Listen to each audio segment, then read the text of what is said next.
This is Tim Albright with AVNation. This is our annual live from Times Square in Daktronics. Thank you so much for joining us. Thank you to Daktronics for hosting us once again. I believe this is our fourth year.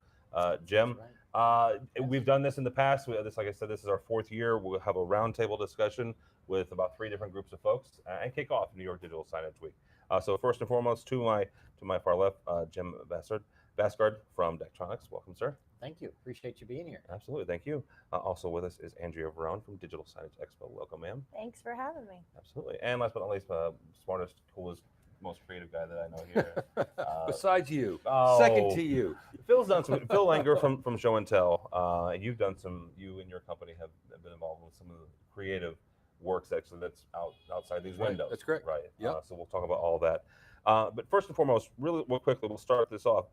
Jim, as far as Daktronics and the digital signage industry, why does this week matter? Why does this week of gathering manufacturers and creatives and industry associations and trade shows, why does getting all these folks in one city for a week matter to the digital signage industry? Well, it's really a great opportunity to get together and exchange ideas, as well as really find unique and creative ways to use the products. One of the things we're seeing is the significant increase or almost the term explosion use of digital signage in unique applications. I think so many people are used to the video wall type application in conference rooms, but it's expanding beyond that to populating an entire wall in a lobby to appeal to the millennial crowd that they're trying to hire as employees to it's going far beyond just what we see here in Times Square. And so it's a great opportunity for people to learn from each other and share and collaborate on different ways to use it and become better at our craft. Now, you mentioned explosion. We come to this spot. You guys have been very gracious with your space, but it's a wonderful visual, right? I mean, we are surrounded by hundreds of feet of square feet of digital signage. You use the term explosion though in unique applications. What do you mean by that? Well, you're really seeing that Times Square is populated with a lot of exterior signage. It's a part of their fabric. It's part of the sign code here. But when you take a look at projects, not only here but all across the United States and the world, you're seeing display systems go up in conference rooms, in lobbies. They're putting signage as part of walkways. You're seeing product go behind store windows to appeal to foot traffic going by, as well as once you get inside the store, it could be a variety of digital signage. I think we're just seeing that the designers, the creative people, you need to create an iconic reason for people to come back to your property. It's so easy to shop online, it's so easy to not get out and go anywhere. You really need to give them a reason to come back, and that's through content, it's through design, it's through a unique visual experience that they can't get anywhere else. Yeah, it's interesting you use the word experience, Joe. It is. Andrea, being part of Digital Signage Expo, you obviously see technology ebb and flow and evolve over the last few years. What have you seen in the last year that's, to Jim's point, helped some of that explosion and some of that experience? Gosh, the exhibitors are just wowing with their booths. Year after year, it gets better and better. The content is immersive. The augmented reality is coming into it. The screens are amazing. It's just every year it gets better and better. And for us, this is such a great week because it's about a halfway point between our show. We're opening registration actually today for DSE, so it's great for us to see our customers and check in with them. And kind of as we put the finishing touches on DSE, we get to kind of get that feedback from everybody as we've got 5 more months until the big event in Las Vegas. So. What is your biggest, yours and also DSE's biggest kind of goal for this week? Is it to connect with your customers, or is it maybe to get more people coming to the show itself? All of the above. Everything. Possibly pick up a few new exhibitors, check in with our current exhibitors, learn as much as we can as we're putting the finishing touches on the conference program. So it's great. All right. Yeah. Phil, I mentioned the fact that you and Show and Tell you've been a part of and responsible for a lot of creative that we're going to see out these windows. Right. I mentioned with Andrea the technology. What has kind of helped you over the last few, maybe last year, about last 2 years, from a technological standpoint, allow you to be more creative? Allowed us to be more creative. Well, up until we've kind of reached kind of a plateau, if you will, which is in a happy way with the technology in the industry from a couple of different reasons. Um, One is that everything finally works, and we're not struggling to try to make things work.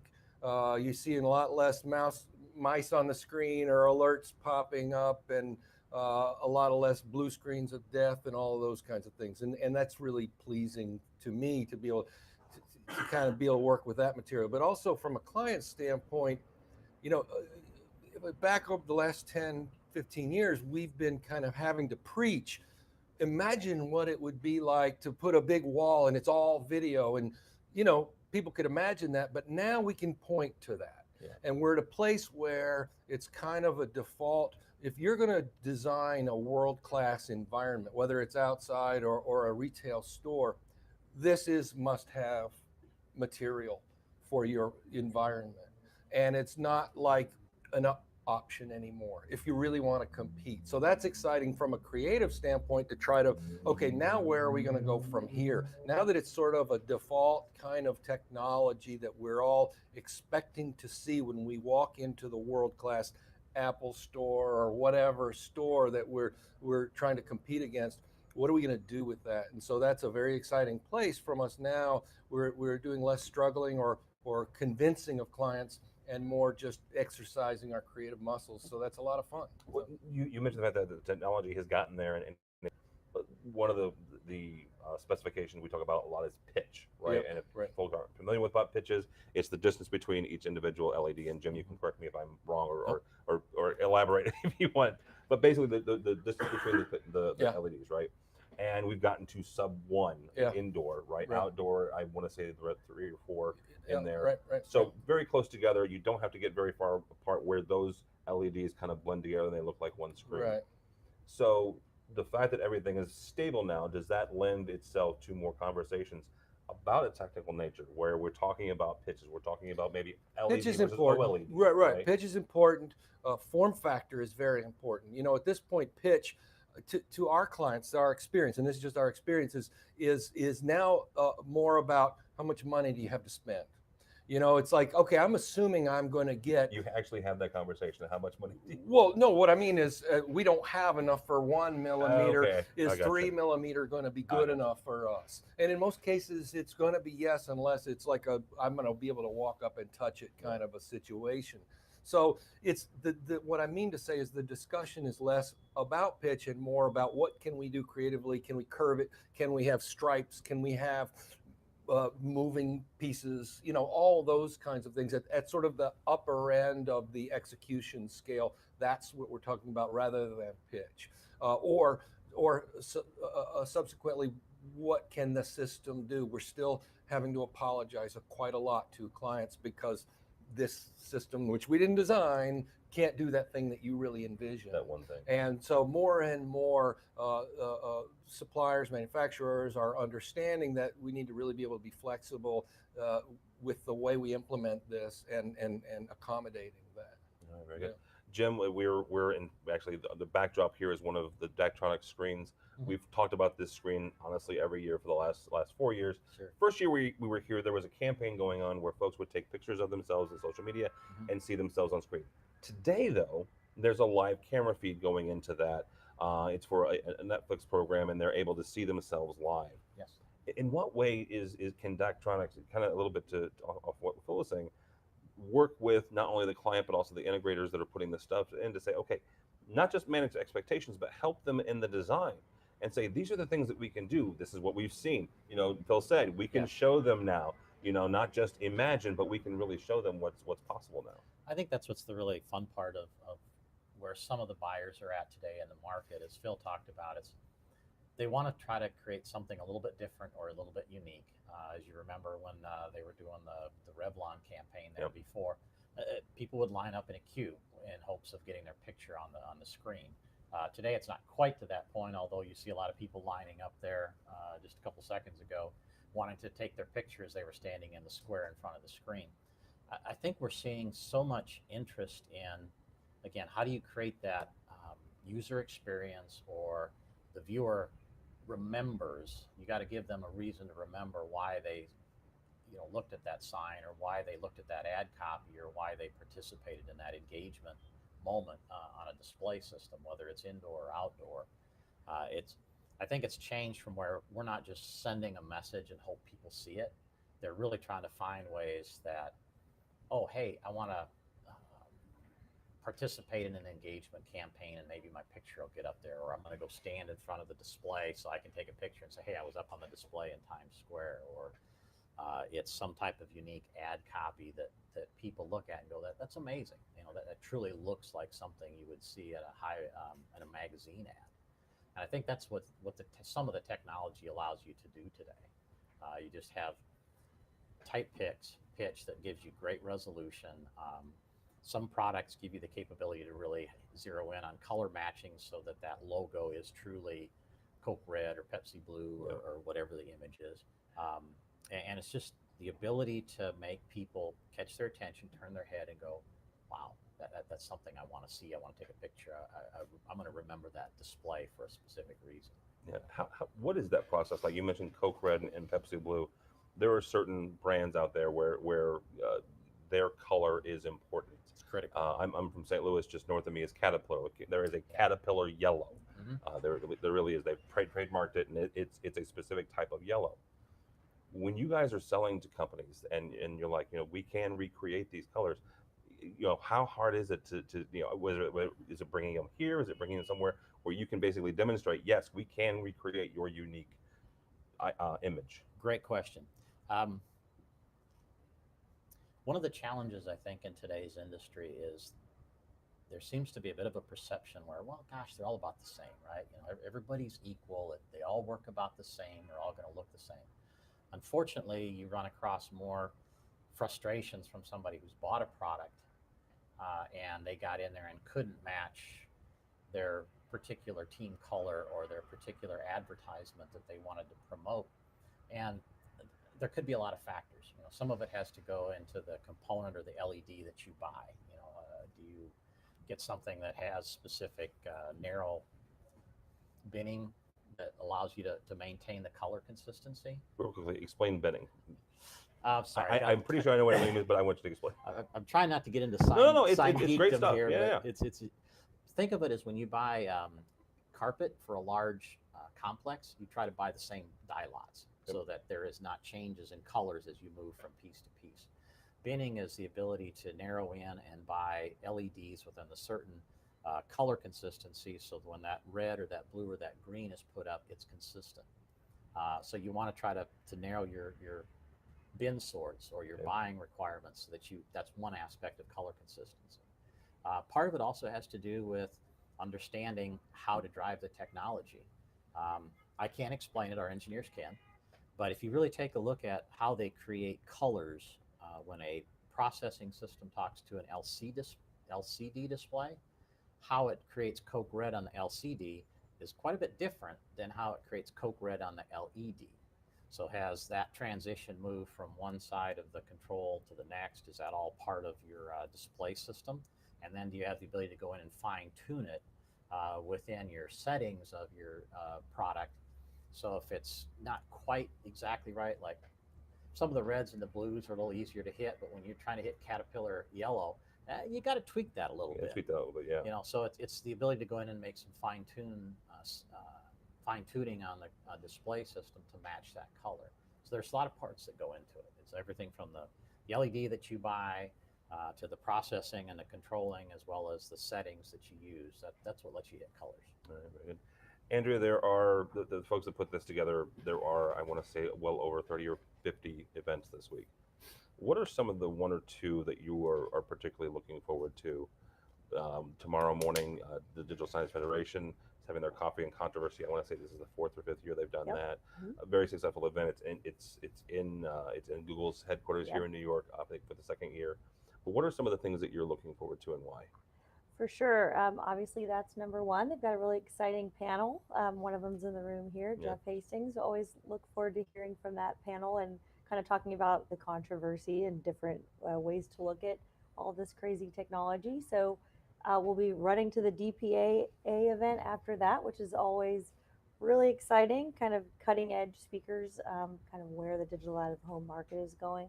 There's just so many events. I'm looking forward to all of them. Phil, as we wrap up here, we've talked a little bit about technology and how it helps you be creative. What are some of the things that maybe you're looking forward to, or maybe you'd love to see that you that you don't have yet?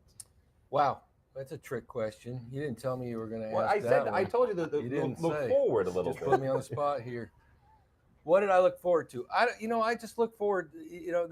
Technology. I say it every year is a tool, just like a paintbrush or a hammer, and being able to use that in more and different places is fun for us. I think also as technology gets smarter and we are able to. I hate dropping words, but use artificial intelligence and machine learning and some of these things to be able to integrate that into these environments. We're starting to smell and sort of experience some really exciting things that I think are going to take us into sort of that next exciting time for all AV, professional AV, but also digital signage in general. I think we're going to look forward to some really cool opportunities in that area. I don't want to go down a rat hole of AR and VR and all of that stuff, but I think we're going to see some real convergence, if you want to use another buzzwords, of some of that in our space, and I'm really excited about that. Well, you kind of hedged your bet there on Yeah. AI, but that's not really. I mean, that is an honest to goodness technology that folks are. Yeah, it's a technology. I don't like using it to try to sound like I'm talking about something. All right. People use the word a lot, but yeah, but And some people don't know what they're saying. when Right, okay, I get you. exactly. But the All right. point is, using these tools to get smarter and help us make these places more exciting, more engaging, and frankly, give us all job security in the next 20, 30 years. Absolutely. Yeah, that's All good. right, very good. That'll wrap us up. Mr. Jim Vestgard, thank you so much. How do people find you or Daktronics? www.daktronics.com. All right, very good. Andrea, you mentioned the fact that Digital Signage Expo, the registration is open today, actually. So how do they do that, and then how do they find you guys? DigitalSignageExpo.net and at DS Expo on Twitter, and we hope to see all of you guys there. All right, very good. And Mr. Lancaster, thank you, sir. Showandtell.com and our sister company, DisplayCore.com, which is the babysitter for all digital signage, keeping it all going. So, very good. thanks for having me. Thank you guys so much. Thank you. Appreciate it. All right, have a Thank good day. you. Thank you, Jim. Thank you, Tim. Appreciate it. Appreciate it. Thank We'll you. let these guys go. And as the next group of folks comes through here, we'll talk about a couple of events that we have going on. Buddy of ours, Brian Mazzaros, emailed me a month or so ago, and he is doing the first event of the experience, the XUSC, the experience, the social club here in Brooklyn on Wednesday night. Yep. Well, AVNation is a proud sponsor of that, so DSC is as well. So if you're in the area, go in. And actually, it's a sold out event, but still pay attention to what Brian's doing with the XUSC. So with us is kind of our host for the week, Adrian Cottrell from Daily Do is coming in. Also, Mr. John Green, buddy. And Randy is joining us as well. Randy is the other half, but another member of the Daktronics office here. So go ahead and put that on there, Randy. How are you, sir? I'm good. You've had a busy week already. Yes, It's because only Monday. I know. Well, we sort of started a little bit ahead of schedule. We started yesterday Yes. with hashtag AV in the AM. What's that? Well, you know what hashtag AV in the AM, of course, is. Everybody knows what hashtag AV in the AM is. It's a thing that. Surprised not many do. Yeah. We're just talking up a little bit. Do you? Okay. So explain to people if real quickly. Well, it's not mine. It's our buddy Chris Netto, and Chris started a hashtag conversation back in May or April. February. Sunday morning. February. Yeah, February started. Okay, well there you go. February. Sunday morning starts at 8 o'clock. Chris obviously gets up early. Yeah. And it Well, in runs. the East Coast, And it so- runs to 12 o'clock. Well, it's good for me because I'm normally making my Sunday roast dinner at the time that it starts, whereas you guys are still having breakfast and things. So it's a hashtag conversation on Twitter, and he gets several hundred.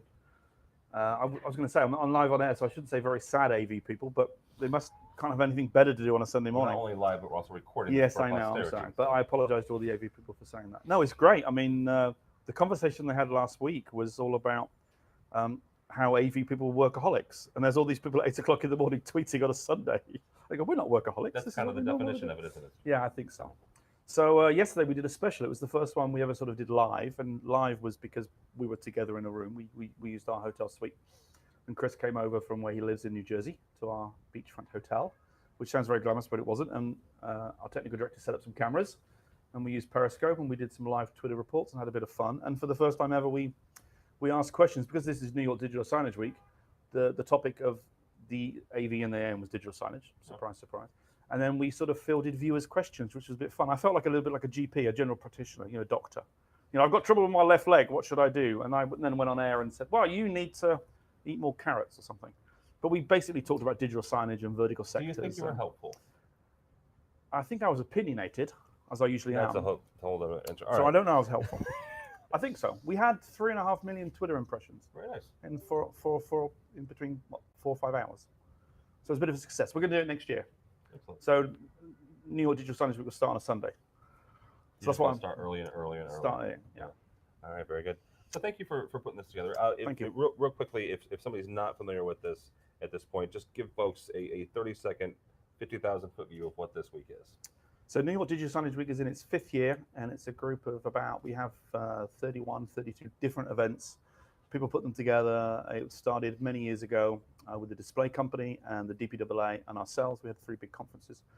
We still have 3 big conferences, so all the big industry associations support the event. So DSF, DPAA, OAAA, SEGD, and a few others. And then all the big screen manufacturers. I think there's only one screen manufacturer was missing, and they had their event last week.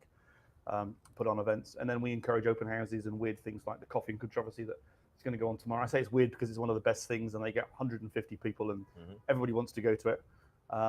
Breakfast debate. And we encourage people to have open houses and discussions and things like we did yesterday with AV in the AM, and you're live from Times Square. That's now in its 3rd or 4th year. Fourth year. Yeah. 4th year now. So it's a free for all to celebrate the industry. Very good. Randy, we mentioned the fact that this is our 4th year. We talked to Jim. Coming up on our last segment here is going to be 2 gentlemen that you guys partner with. Brightsign, Jeff Haynes from Brightsign, and Brian McClymans from Peerless AV. Talk for a second about working with and partnering with manufacturers and how important that is to folks like John, who's an integrator and trying to put these systems together. Because you guys don't make X, Y, and Z, and so you kind of partner with a company that maybe specializes in that. Yeah, we certainly have an open architecture train of thought in this industry. There's a lot of people providing technology that works well with our equipment.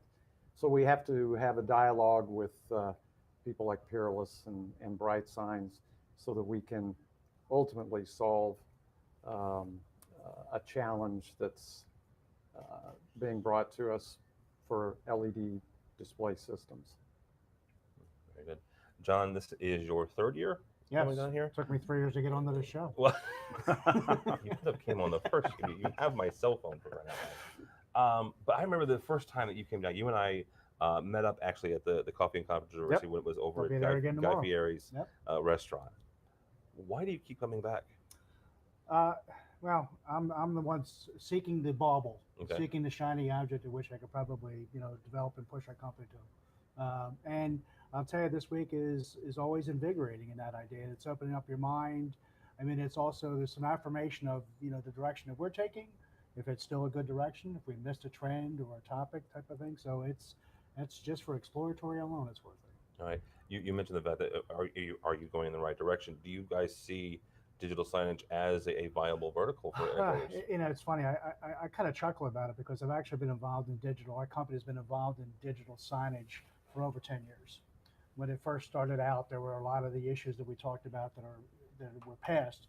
The technology works, and the dramatic change is instead of us screaming out our windows that digital signage is a viable technology and you should be utilizing it for your organization, we have people running to our door saying, "Can you please integrate this into our solutions?" Yeah. And it's absolutely every single opportunity. It's at least touched upon digital signage. Yeah.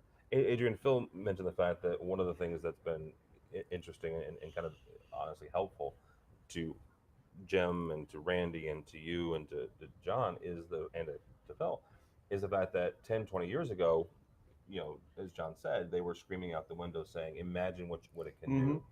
Now they can take them places. Is that something that kind of you see this week being about is folks like John can bring in their clients. He's just outside of Philadelphia, take the train in and kind of walk around and go, these are some of the For possibilities. sure. Yeah, I mean, it's like DSE. I mean, this week in DSE are here to celebrate the industry. I think that's the most important thing.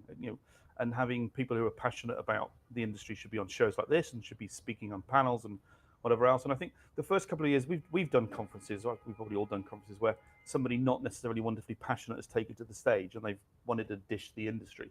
Those people are the people who advertise out there because their industry is being disrupted. I know that's a specific vertical of digital signage, but the ad industry is going through tremendous change. I mean, absolutely tremendous change. And they're screaming and shouting, they don't get it, they don't get it, they don't get it.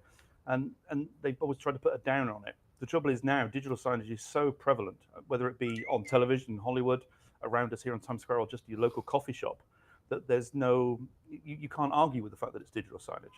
So we're getting more and more people who are passionate about it. Things like the Digital Signage Federation are also helping to celebrate it and educate everybody on the whole subject. So I think we're just getting to this lovely point where people are, where people always say tipping point. That's the wrong thing to say because there never is a tipping point. But we're getting to a great moment in the industry where people understand it, and then we can start to improve it. Phil is one of the best people out there for actually slowing us down and saying, hold on a minute, is this the right way to go? I mean, some of his presentations have been in the past. Do we really go in Times Square to look at billboards? You don't really. I mean, some tourists might do, but the average person is we're now getting to the stage where we can have super intelligent people starting to think about what's the next step. And that might be the AR, the VR, the beacons, or whatever else. And there's always lots of false starts. So I think there's events here. The Coffee and Controversy is a good one, where people challenge that. It's a great debate because it's not just a speaker on the stage giving you a 30-minute slide presentation. It's four people, arguing about what they see the future of the industry going on, and whether Google's going to be a big player, whether Apple's going to be a big player. So I think we got to that point. It's a nice point to be in. I love the way you put it, false starts. I think that's one of the controversies that we always have, is that when we started out 10 years ago and it wasn't launching, and then you would read in every publication that there's a pile of money over here in the corner, right? There was with the tree here, take it down. And it's interesting because, again, in the same conversation, even on technology, VR and AR, we have a team specialized in that. And again, I could be running up against a big blank wall. So that's what this week is about for me. And again, and having some passion. I mean, that's what carries us over starting on. One of the conversations we had yesterday in the AV and the AM was the integrators, because it was that whole target is mainly aimed at systems integrators, and they were asking about where you can see these best examples. Well, you can see the best examples by walking around great cities. You were in London recently, and you walked around and you saw Piccadilly lights, and you probably went to Harrods, and you probably went to a few bars, and you saw great digital signage. You come here. I mean, there's lots wrong with Times Square, loads wrong with it, which I won't go into here, but it's a pretty good example of what can be done. You go to some of the stores, you go to Bloomberg, go to corporate offices. There's great things that people have done. The trouble is, a lot of systems integrators have done their best work in corporate lobbies, which people tend not to see. So, what you want to be able to do is have a way you can have. Say an amen here. Yes. Oh, yes. And some of the best things. Some of the best things this week are the tours, and we can only encourage more than we've got two, one today, one tomorrow. One is with the Metropolitan Transit Authority tomorrow at lunchtime, just after the Coffee and Controversy. And this afternoon is A&C are doing the Pier 17 Howard Hughes one. And just being able to, somebody like a John who's built something, take a customer around and say, I built this. This is what it looks like behind. I mean, you want to look behind and see what the mounts look like. You want to look behind and see what the media player is. You want to know what software is playing, but you want to know why you built it. Why did you build it that way? Why did Phil spec that? Why does it look like that? Why is the screen in a funny shape? Why does it interact with you in a certain way? And that's what we need to do. And that's very difficult to do in a 30-minute presentation on a stage. So being there is important. Randy, Adrian mentioned the fact that you can come here and see digital signage. You can see it in great cities. Another place that you can also see it, which you guys have had a big hand in, is stadiums. Sure. Right. And UK has a lot of great football stadiums. The US obviously has a lot of pretty good football stadiums as well, baseball stadiums. You guys were involved in one just up the road from me at Wrigley Field a couple years ago. You've had a lot of just high-profile integrations in that. How does that? How do you take, you know, your clients and maybe it's taking them around, maybe just taking them to a ball game, or how do you say, you know, here's another example and here's another way of what we can do for you? I think, and you were touching on it a lot, Adrian, but I think, you know, the environment is driving a lot of what's content, you know, what the experience is, what the message is. You know, you might have, you know, if you're a global brand and maybe you have a display in Times Square and maybe you're a sponsor in the Atlanta Falcon Stadium and you have a big display there, Mercedes-Benz. Maybe you have a green space in your mixed use development and you're doing movie nights to attract, you know, people to this shopping experience. So there's a lot of things that is really driving this coming of age of LED. You know, before 10 years ago, we'd have sat here and we'd seen a bunch of TV commercials ripped off, stretched over whatever the canvas might be here. But now there's a lot of thoughtfulness going in into these projects, and it's driving the type of product you're using. Are you going in for NPP, the 1.2, 1.9? Is it necessary? As Phil said, you know, is it 4 millimeter? You go to a stadium, you see the giant 70,000 square foot Oculus at Atlanta Braves, you know, that's 13 millimeters. So a lot of things are driven by the environment, the message, who you're talking to, what you're trying to say.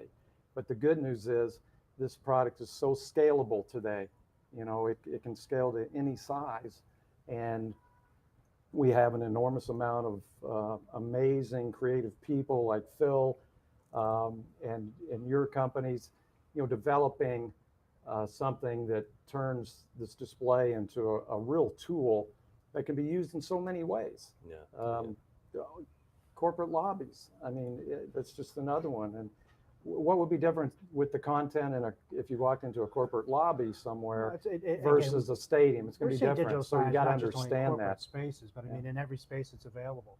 I mean, again, we give anything from even a room sign, anything that it's, you know, if you're having a meeting and the meeting is not being held, there's an opportunity to push content out in some form or fashion. So I think it's a very rich area of development, again, from the phone all the way up to something this large. I mean, I have enough to keep me busy to worry about these. But I mean, well, you brought up something. Every space is available. So if what you're saying is if a system is not being used in, let's say, a huddle space or a corporate boardroom, that should be the latest introduction. We just Immersive pushed that out and said, you know, while you're there, we're just going to lay this on top and feel that it's an opportunity to get some content out. It could be anything, or if the space is there available, it could be for security reasons. It could be for, it's just endless. That's the thing that's amazing about this is that when clients come to us and saying, we have to get our message out, we have to get our communication out, and it depends upon what that is, and push it to everything. That's the other thing. And while it's in the lobby, it needs to be in the hallway, or it needs to be in the room, or it needs to be on the phone. All right. I'm asking all three of you guys the same question, but I'll start with you. What are you hoping to get out of this week? Oh, that's a good question. Well, I want everybody to be happy. I want all the, so we got about, you know, 3,500 people will come to all the different events. There's, I think, 32 different events, 89 speakers. So I think I want everybody to enjoy. We want good events, and I think we've got good events. And I want everybody to go to a good event and enjoy it and learn something, and then be more passionate about the industry. And then they can take that to DSE in March next year and you know, do better presentations based on the stuff they've seen and the people they met and network. I mean, the thing to come to this is it's great to meet people. You're always meeting new people when you come to these things, so that's a good thing. So I want everybody to go away happy and learn a lot about the industry. That's a good goal. I like that. Randy, same kind of question. What are you guys hoping to get out of this week? Yeah, education is huge. I mean, just learning what's new and cutting edge. But the interaction with, you know, associates across the spectrum of folks who are visiting here is often, you know, just as valuable to hear what's going on and connect and network and, you know, spurring some innovation along the way, maybe through some of these conversations. Very good. Mr. Green? The reason I go to any event, inspiration and affirmation of where things are. I think it's very critical that we network with everybody. Half of the people in this area here, I've never met. It'll be the first time I've had a conversation. That's always intriguing to me. We're also here to support a couple events. We sponsored the Avixa Women Council tomorrow night. We're absolutely stunned by the amount of participation that's coming from that. So. Yeah, and that one actually is co-locating with the Women of Digital Signage as well. So two really great groups. Absolutely. To see the promise and to see the hope for creativity and everything coming out of that space is going to be great. Yeah, I was at the inaugural launch breakfast at DSE last year. An incredibly packed room, just for the record, at 8 o'clock in the morning in Vegas. So yeah, I'm looking forward to that one as well. Absolutely. So, all right, gentlemen, thank you so much. Randy, I asked Jim this already, but go ahead. How do people find you or Daktronics? Daktronics, Daktronics.com. And you're here in New York, so. And 1501 Broadway. All right, very good. Mr. Green? Find us at neweratech.com, and I'm always on Twitter at jgreen6. Boy, are you. And Mr. Cattell, thank you, sir. Yeah, Twitter's the easiest one, Daily Dude. So daily, DOOH. Very good. And dailydude.com as well. Very good. Thank you guys so much. Thank you. We'll get our last two folks here. You guys can come up here and well, as we're these guys are coming down. One thing I do want to kind of mention is John mentioned the Women of Avixa. We've got that event. There is another one that we're going to be covering as well. We'll be stopping by. Adrian has an investor conference, which I find fascinating because it's nothing but advertisers and talking about advertising. And when I first came to this event 3 years ago now, that was one part of this industry that I really knew very little to nothing about. Phil Wenger, who I will pick on because he's, again, one of the most creative guys I know about there, made the comment because said when he started that they were just doing that. And why would you do that? Right? Why would you rip a commercial off? Have a seat. Why would you rip a commercial off? And just come over here and just put it on there when you're trying to really utilize the technology. So that's one thing.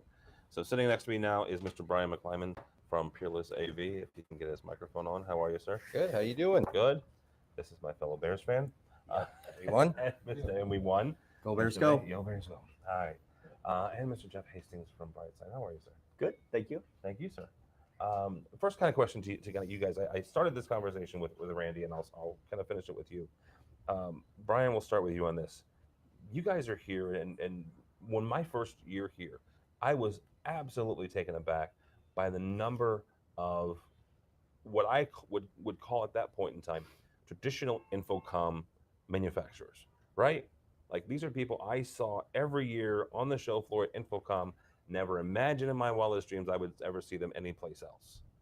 Kind of like when you see your teacher out at grocery shopping. It's kind of a disconnect. Right. Or a Halloween costume. Yeah, or a Halloween costume. But I walked into the Coffee and Controversy that first year, and I see you guys. I see a number of other, again, traditional manufacturers that I associated with Infocom. You guys come here and you partner with other folks and you help other folks. What does that look like when you guys start those conversations with other manufacturers to help them and honestly support the integrators in the long run? Well, that's one of the more unique things about digital signage versus the Infocom side of it. Everybody goes to Infocom to show their wares of their product, and customers buy from those manufacturers their specific product. In digital signage, it's a much more unique dynamic sale, and many partners are sometimes partnered in an opportunity together, but other times it might even be competitors in that same opportunity or in other ones going forward, because nobody within digital signage does it all. Yeah. There's the creative, which is incredibly important for it, to making sure that the story is being told. And there's the, in a sense, that using one of Phil's terms, the canvas, Yeah. which is the display from a large format display to a small tablet. And in all cases, those things need to be mounted, whether they're mounted to sides of buildings, inside walls, to floors, to ceilings. We get involved in that from Peerless AV. And so when there's a manufacturer that is exhibiting or showing their wares, they need somebody to help support them with that. And we get involved in that, from the mounting structures to the kiosks to the outdoor displays. And so we want to make sure we're a part of the conversation. We need a seat at that table, because a lot of times the customers want to come and see the big wow factors. Everybody, it's no secret why people come to New York. It is why, you know, Fashion Week is here. Yep. It's why many major weeks are here, is because this is where it's been done the biggest, the best, and the most glorious and the newest innovative displays. And that's why we want to come here to be a part of that and make sure that when conversations happen and they're talking about, hey, we've got something coming down the line in 6 months, we're here to have that conversation with them, because as we always say, is Peerless AV, we get involved in more than just mounting solutions. We're always versatile. Yeah. So we always are constantly working on the next new thing that might be coming down that we aren't already aware of. Yeah, absolutely. Jeff, same kind of question. A lot of these manufacturers, most of them, in fact, they don't have some sort of content management system. They don't have a content creation system. You know, when you guys are brought into the conversation, and like Brian said, you need to be at the table pretty early. How do you help them? Well, I mean, the biggest way that we help our customers is trying to look at what they're trying to do. What do you want to do? I mean, we do everything from, little bitty screens, 10-inch screens to billboards, and whether it's a retail, it could be a show production. We do theater production. I mean, we do signage in all these areas, and each one of those applications has its unique requirements. So what we try to do is pair up the ecosystem that we've created, whether it's with Peerless or whether it's a content management system company or whether it's analytics platform, you name it. We try to pull all those things together and kind of be the glue that pulls them together. I mean, that's what we typically do, is we're the engine that's typically driving these experiences. So we try to pull everyone together, and there's no one solution that fits all. And that's what we really pride ourselves on, is to be able to create solutions that work with all these different environments. I mean, it might be a single display in retail, a little 10-inch tablet. To that manufacturer that put that display in, that's a big deal. And they've got 1,000 of them out or 2,000. They want to make sure they work. You have one billboard, and for us, that's one player. So sometimes it's like, oh my God, those billboards, they're cool, but not super interesting from a business volume perspective. But each one of those are super important to the people that own it, and they want to make sure that the experience they want to create is being created. Yeah. You mentioned that some of the billboards are pretty not static anymore. Obviously not here. Most of them are playing some sort of moving content, but also some of them are kind of expanding their horizons and becoming interactive. What is the process of somebody coming to you and saying, look, I want more than just X, Y. I want to do something more than just play a media file. Right, and I think probably 10 years ago, playing a media file was what was people were looking. That's what people were looking for. And it was like, okay, yes, we can do that. One of the things we did early on was work with a lot of kind of event spaces, museums, aquariums, where they wanted to be interactive. So we kind of built our product from day one to be an interactive device. And interacting is not just touch; it's pulling in any kind of data. It could be looking out in Times Square, and when it's really busy, showing something that appeals to a lot of people, or when it's not very busy, showing it something that appeals to just a few people, where you can more personalize it. Or it could be weather-based, kind of any information, any kind of input we can take into the platform and create an interactive experience. Because obviously in Times Square, no one can touch that screen. No. You need to be interactive. You need to create that interactive experience, whether it's posting a picture or just showing the live video. All those things create, basically interaction, and increases the dwell time, increases the time you get to communicate with that person. And it can happen in any different way. Yeah, we referenced the screen behind us that does have a camera interactivity perspective to it, where you can stand in front of it and your picture is up on a big display in the middle of Times Square. Brian, you and I actually, I think I had both of you on last year at the same time. We've gone through a kind of a year of some adjustment and some pretty interesting things as far as technology and stuff, right? Phil mentioned AI. We've got analytics now. You guys showed a platform now where you had some sort of not facial recognition, age and gender recognition. It was digital signage Correct. Expo Right. This past Through one of our partners. Yeah. What have you seen that has really kind of moved the ball down the field when it comes to digital signage, and not just technology, but also helping the integrators and really creating an interactive and a really good ROI for their customers?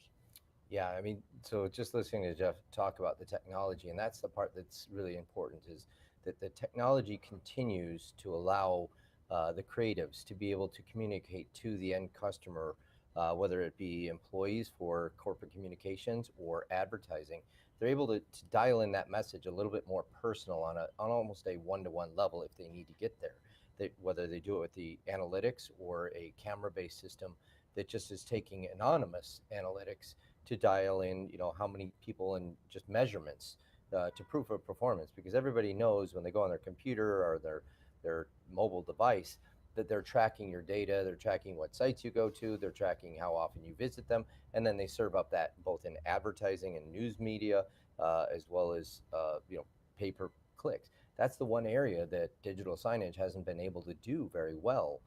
It gone maybe 30 years ago with just videos and light bulbs on Times Square to then having cameras on that. Now it's getting a little bit more personalized messaging, and that's going to grow our industry to the point where we're really we're not just a blip on the outdoor advertising market. We're actually a component to that they believe in. This is one area where we are as a unified front, and I really like that Adrian has actually done a great job both in New York as well as in London to highlight our industry, because if he wasn't doing that, we wouldn't have enough of a voice into that area. So going to a lot of these different events throughout this week, as well as when they do the London Digital Signage Week, helps really promote that out there to the marketplace.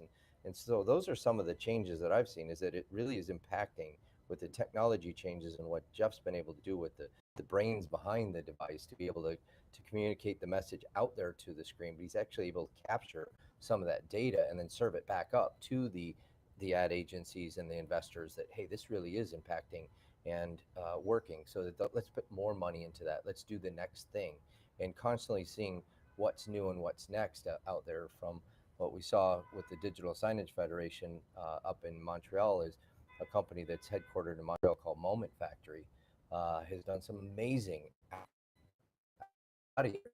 using to just be able to actually interact with it. Sydney, Australia. Advertorial signage industry do to help assuage any fears or trepidation when it comes to making sure that I'm walking by a screen and they're seeing that it's a middle-aged man walking by, but that's about all they see. Well, I think when you think about The digital signage industry any fears or trepidation when it comes to making sure that I'm walking by a screen and they're seeing that it's a middle-aged you, so it could be the scene. So if you're transferring those images to the back end on web, the security goes down dramatically, because now you're shipping that information. So the more localized you can have it, so that any data that leaves that local region, that kind of setup, should be anonymized right there. So I think that increases security a lot. The second part of security is, you've seen the articles a lot. The second part of security is, you've seen the articles on the various websites about people kind of hacking into the local platforms. And I think one of the things that most people forget is, if you use a PC or device like that, a consumer operating system is intended to have someone interact with it, right? Your desktop, you come to your computer, it's a desktop. Well, most people in digital signage, when they're using a PC, try to fight that, right? They're trying to doesn't have a consumer operating system to it. So this whole level of security of having other people hack into it by using kind of backdoors to get into the desktop, we've really taken that away. And that's an important part of security, is making sure that this billboard doesn't get hacked. And that is super, super important. So you've basically got the kind of the privacy of your, image, and then you've got the privacy of that device and the security of that device, making sure that no one can change it. The only content's being played. And a lot of that has to be built in all the way down to the lowest level hardware, so that security is always being applied, making sure the content that's being played on that billboard is only the content that's supposed to play on that billboard. And a lot of people forget that, because they're like, oh, okay. There's a whole layer of security that goes all the way down to the hardware to make sure that nothing can be compromised. Well, we'll talk about the difference for a second, because you mentioned the fact, the difference between a professional or consumer grade operating system and, let's say, a professional one or a commercial one. Right.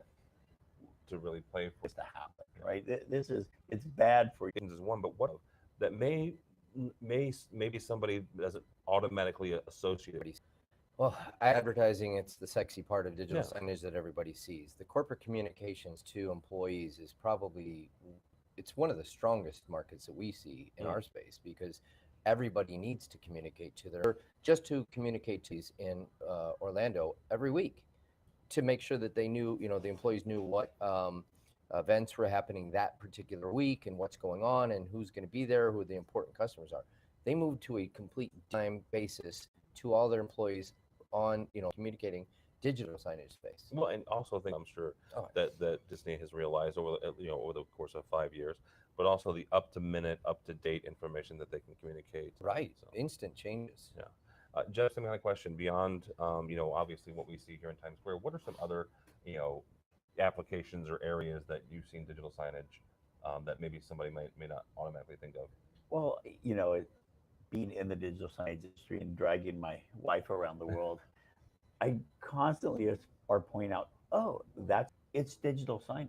Now, that digital signage may only be playing like television content, but that's actually digital signage. There's an infrastructure behind it. But just walking around here, like we look out, we see all these big displays, but then look down. Oh, that little digital menu board, that's digital signage. Yeah. Oh, I walk in retail. Oh, that little display that's showing kind of a cool video about the product. That's digital signage. You walk into the theaters, they've got digital signage actually pointing you this direction to that direction, showing trailers in the movie theaters. At the airport, you never think about when your airplane is coming into the gate. You ever look ahead? Guess what? There's digital signage showing the gate number and the departure time of the next flight. Wow. You walk up to the airline gate, it's showing you when your flight is changing, the upgrade Yeah, list. if you got your upgrade list. Yeah. Your upgrade list, the important stuff on that sign, not the departure time. That's all digital signage. You see, the bus shelters with JC Deco. I saw now having big sign. That's digital sign. There's so much digital signage. You walk up to the museum and they've got the ticket. We've got a lot of devices at Best Buy. I walk into Best Buy and literally there's over 100 screens in every Best Buy. Every one of those screens is digital signage. So it's so prevalent that people now don't even think about it. They think of this as signage, but looking down, like their big NASDAQ sign. I look at all those quote televisions down below. Guess what? Yeah. That's all digital signage. Very So good. It's everywhere. it's everywhere. All right, guys, thank you so much, Mr. Brian McClymans. Thank you, sir. Thank you very much. How do people or TV? You can find us at the GSF Breakfast, Coffee and Controversy, and also Digital Signage Women, AV, at the event tomorrow night, and at Brightside event at the Press Lounge Wednesday night, and then Thursday at LG's Rojo, and many other places around here. He's in New York. You'll find him there. Mr. Hastings, thank you, sir, always. Thank you. How do people find you or Bright? Very nice. My name is Paul Bright. If you'd like to follow us, my website, AVNation.tv. I do want to take a moment to say thank you, first of all, to Daktronics for helping us out and in sponsoring our